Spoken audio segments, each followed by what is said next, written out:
Good afternoon and welcome to today's Lightning Lunch session. Whether you are watching as we are streaming live or you're catching up as a later point, we hope you really enjoy today's session and explore some of the other Lightning Lunch sessions series.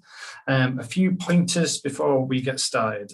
So if you are joining us live today, we're delivering this on a Zoom webinar. So your camera and your microphone are not active. We can't hear or see you. You can relax. There is an opportunity to ask questions throughout using the Q&A button at the bottom of your screen, and these questions can be asked anonymously.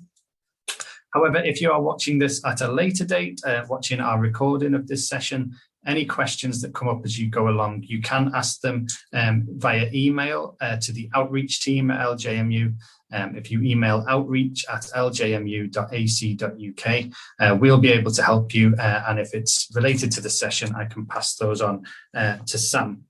So today's session is with Dr. Samantha Cook from our International Relations and Politics program, who is going to talk us through who is Paddington, representation in popular culture.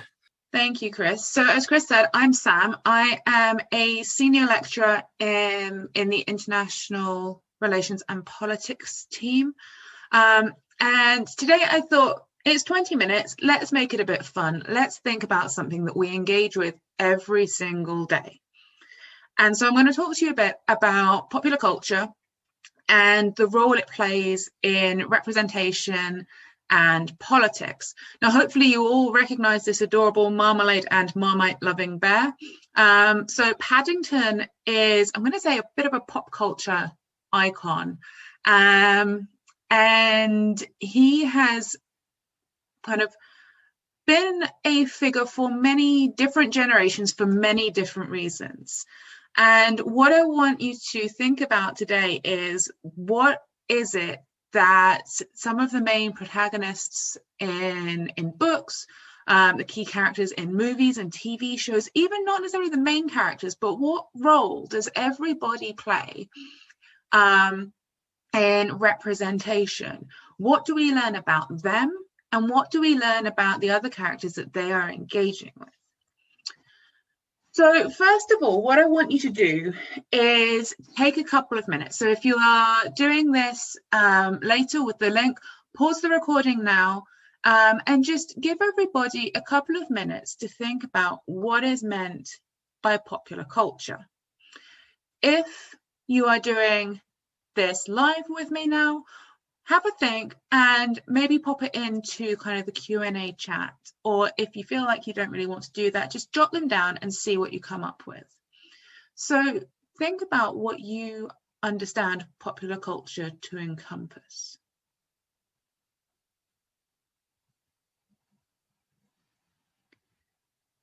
So hopefully you've all come up with some ideas. If not, no worries. So popular culture refers to so many things. So music, think about the lyrics to your favorite songs. Think about kind of the politics of your favorite artists. Sometimes it's not that obvious, but for others it is really kind of apparent in kind of where they choose to perform or where they refuse to perform. Kind of what their overarching message is, how they engage with political messages and various publications. It is achieved through art. So someone that you might all recognize would be Banksy. And there's a whole myriad of literature that talks about art as political resistance and about the representation of states, of policy decisions, and of kind of how people are feeling.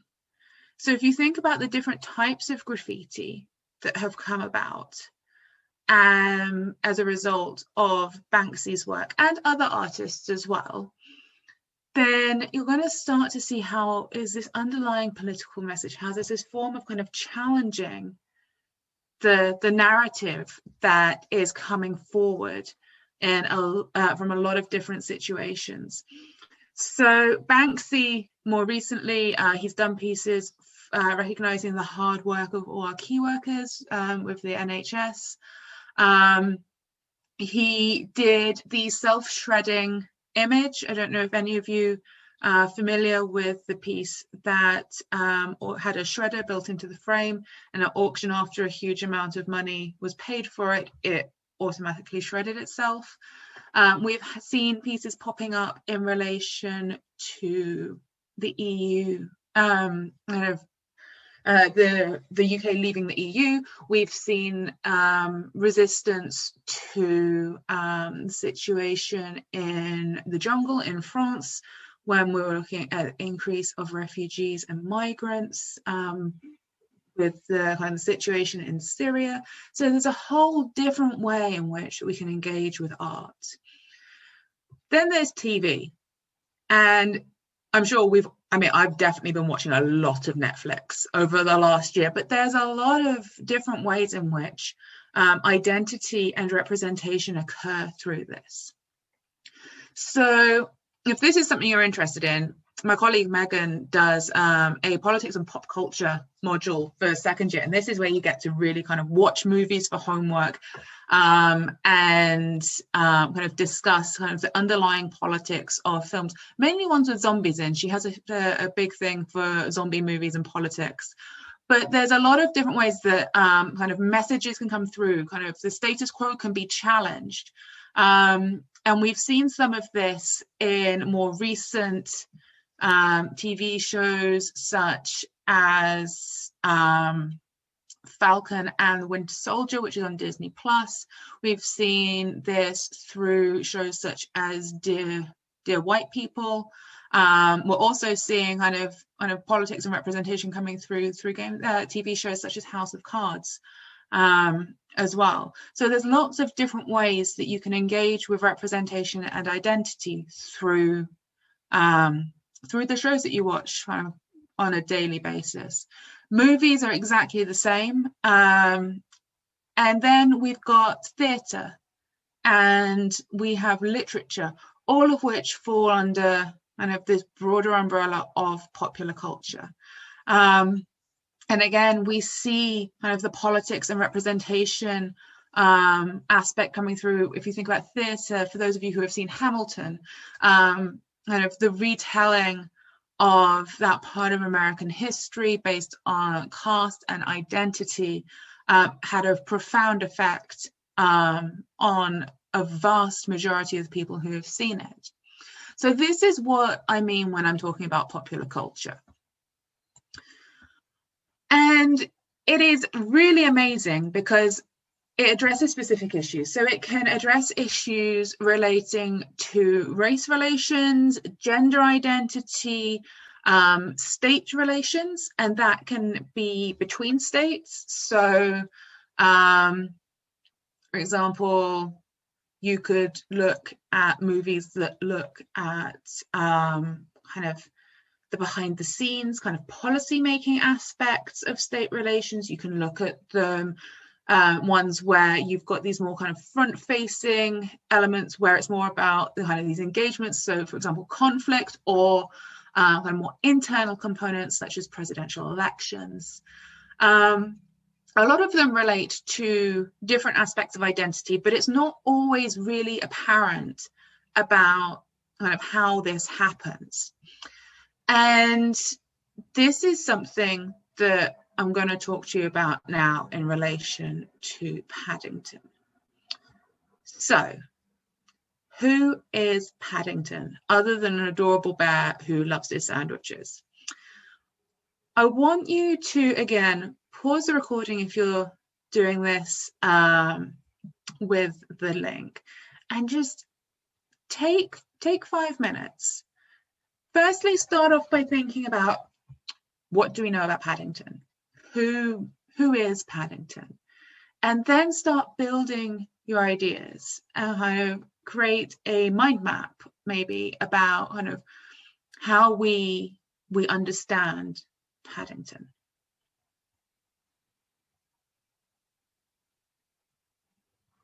So now that you've kind of got your ideas jotted down, hopefully you have thought about the story behind Paddington. So, as I'm sure we're all aware, Paddington is from the deepest, darkest depths of Peru. And he is found in Paddington Station in London after making a long and difficult journey over to the UK. So the reasoning behind his name is because of where he is found. So there's initially kind of this kind of giving of a name instead of trying to find out if he had a name before he arrived.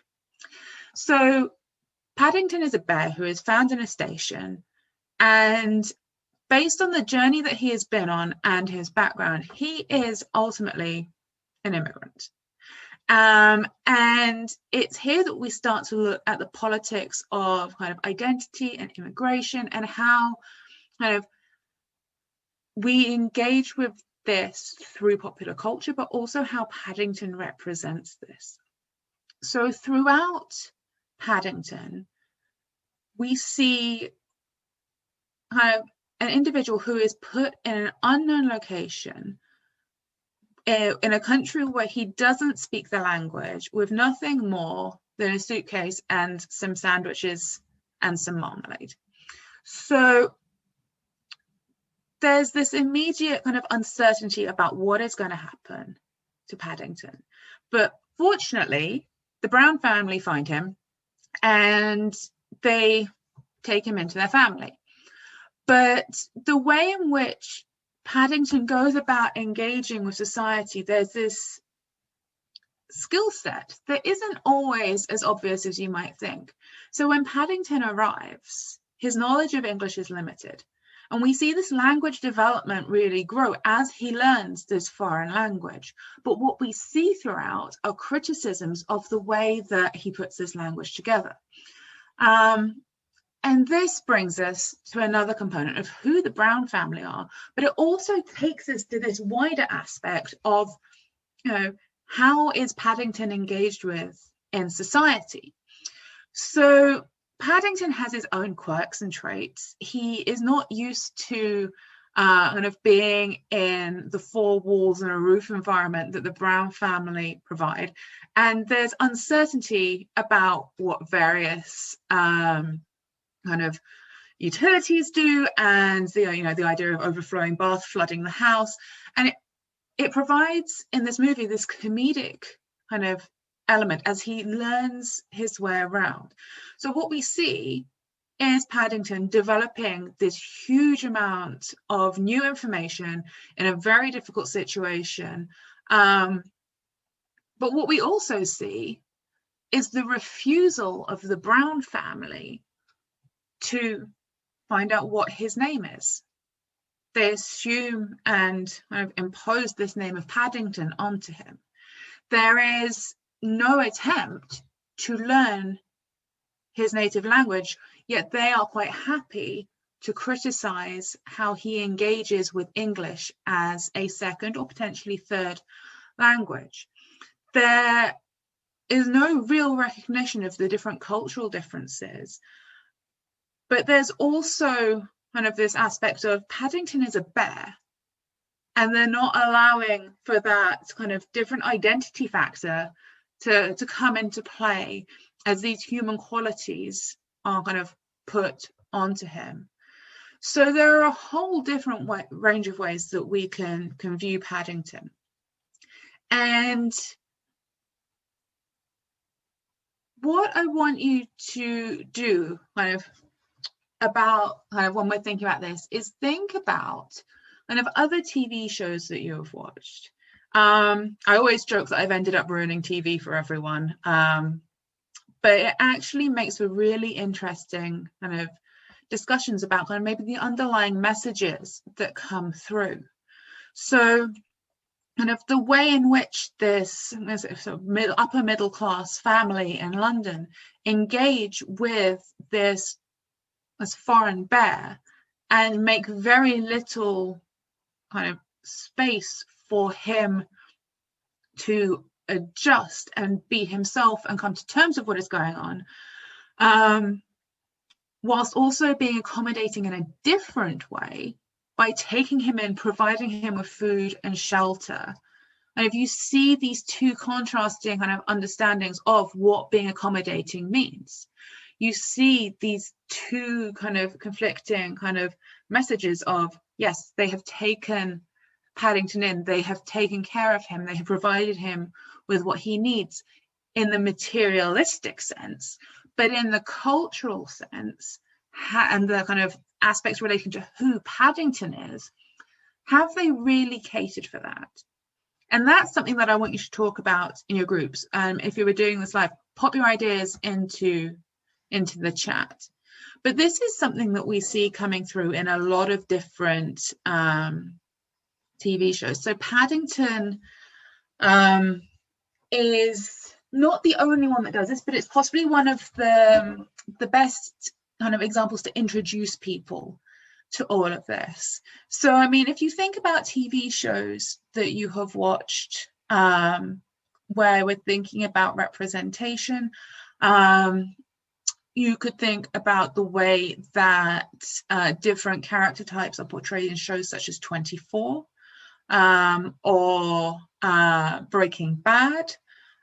You could also think about kind of the messages that come through in other kind of pop culture kind of aspects, such as the music you listen to.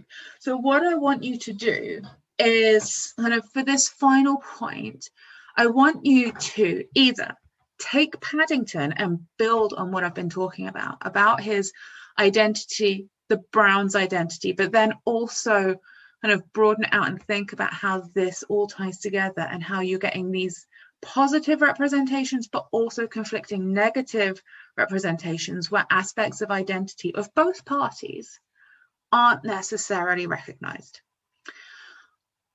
Or take a show that you really love, or that you've watched recently, or a movie or something, and think about kind of how you could make similar links. So again, maybe do this in pairs, so you've got kind of someone to bounce your ideas off. If you're doing this live, pop your ideas in and we can kind of feed them together. If you're doing this via the link, pause the recording here, take those 5 minutes, and then open it up into kind of a broader discussion and see where it takes you. How are you understanding the relationship between representation and popular culture? And remember, it doesn't just have to be about people. So think about kind of maybe how a specific state or government in a movie you've seen recently or a TV show is being portrayed in a good or bad way. Identity happens at all levels, and popular culture encompasses every single aspect of it, which is what makes it so great for talking about politics and identity, and it makes it a really fun way to do it as well. So pause this, do 5 minutes kind of talking about everything, and then we're going to come back and if you can share your ideas.